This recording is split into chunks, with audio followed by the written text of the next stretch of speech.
مولتن كيك. سمعت انه جاي عبالكم حلو، فحكيت بعملكم مولتن كيك. بس ما راح ادوق الا لما تعملوا فولو ولايك وكومنت. وهلا بدوق.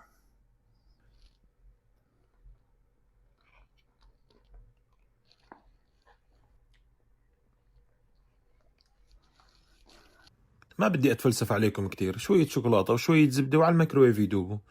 بعدين رح نعطيهم خلطتين 3 هيك لحد لما يندمجوا مع بعض واتركهم على جنب ليبردوا.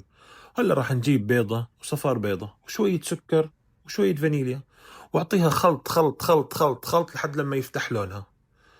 اول ما اللون يبلش يصير فاتح رح ننزل بخليط الشوكولاتة، شوية طحين، رشة بيكنج باودر ورشة هالملح ورشة قهوة سريعة التحضير. بنعطيها خلط شوي شوي وعلى رواق من تحت لفوق. هيك الخليط صار جاهز. هلا بتجهزوا القوالب تاعتكم، بتعطوها شوية زبدة وشوية كاكاو. بتوزع لي الكاكاو على كل أطراف القالب، وإذا عندكم القالب الصغير السيراميك هذا الأبيض كمان بيمشي. هلا بنوزع الخليط بالتساوي، شوي لأخوك وشوي لأخوك.